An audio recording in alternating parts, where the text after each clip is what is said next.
Assalamualaikum warahmatullahi wabarakatuh. Kami dari kelompok 7, mata kuliah Statistik Pendidikan. Dosen pengampu, Ibu Happy Komikasari, MSI. Berikut adalah nama-nama anggota. Saya sendiri, Dwi Wulandari, NPM 1911090289, dan rekan saya Muhammad Fadilah Akbar, NPM 1911090215, kelas Fisika 4B, Universitas Islam Negeri Raden Intan Lampung. Baik, di sini kami akan menjelaskan materi mengenai penelitian perbandingan dua sampel yang saling bebas.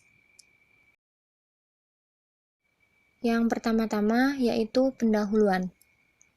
Tujuan dari penelitian dua sampel saling bebas adalah untuk mengetahui apakah ada perbedaan rata-rata antar dua populasi dengan cara membandingkan nilai rata-rata dari sampel yang diambil.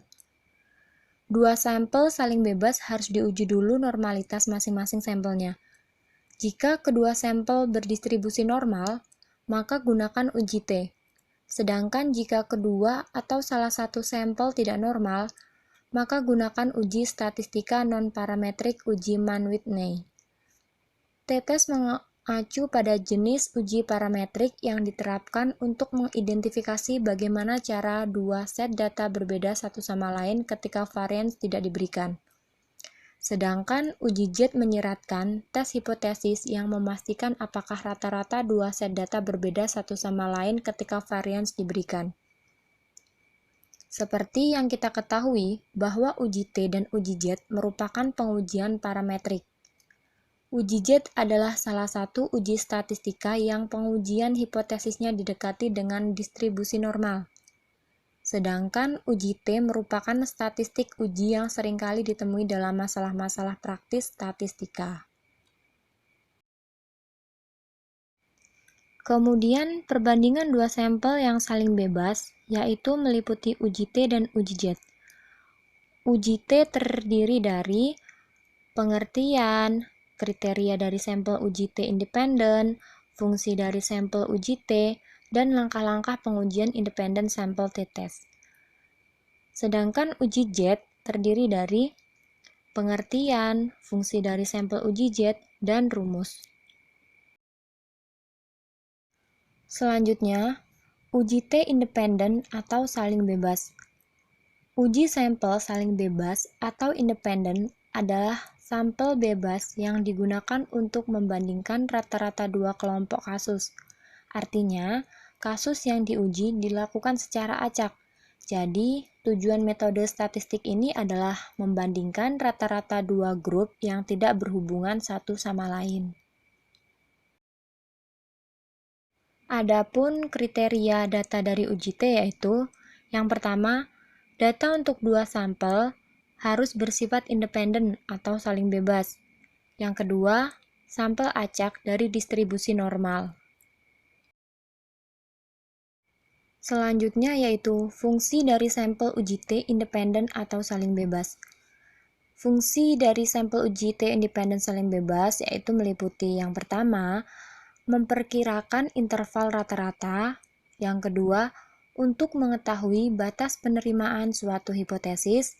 Yang ketiga, untuk menguji layak tidaknya sebuah pertanyaan dapat dipercaya atau tidak. Kemudian selanjutnya, langkah-langkah pengujian independen sampel T-test, yaitu menentukan hipotesis. Yang pertama, hipotesis H0, mencari tahu pernyataan atau dugaan yang menyatakan nilai paling rendah atau sama dengan dari suatu objek penelitian. Yang kedua yaitu hipotesis HA, mencari tahu pernyataan atau dugaan yang menyatakan nilai paling tinggi atau maksimum dari suatu objek penelitian. Baik, itulah tadi materi penjelasan dari saya. Materi selanjutnya akan disampaikan oleh rekan saya, Muhammad Fadilah Akbar. Rumus dari independent sample t-test. Homogeneitas varian ini diuji berdasarkan rumus F sama dengan S1 kuadrat per S2 kuadrat. Dengan keterangan F sama dengan nilai F hitung, S1 kuadrat sama dengan nilai varian terbesar, S2 kuadrat sama dengan nilai varian terkecil. Uji T dengan varian yang sama atau equivariance menggunakan rumus Polite variance dengan T sama dengan X1 dikurang X2 per akar N1 min 1 dalam kurung S dikali S1 kuadrat plus N2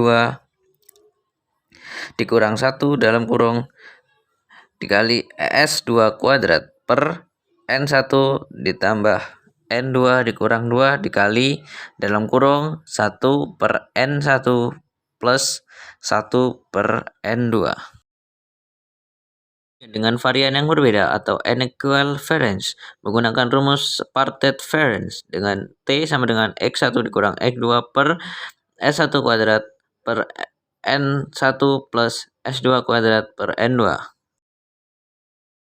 atau saling bebas. Uji Z termasuk ke dalam golongan statistik parametrik. Uji Z adalah uji statistik yang pengujian hipotesisnya mendekati dengan distribusi normal. Oleh karena itu, uji Z digunakan untuk menguji data yang sampelnya berukuran besar. Jumlah sampel atau lebih dianggap sampel berukuran besar. Selain itu, uji Z dipakai untuk menganalisis data yang varian populasinya diketahui.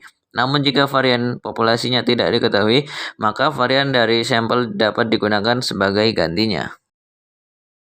Fungsi dari uji Z digunakan untuk menerima atau menolak hipotesis 0 HO yang dikemukakan. Uji Z juga digunakan ketika data berdistribusi normal. Selanjutnya jumlah sampel besar yaitu lebih dari 30.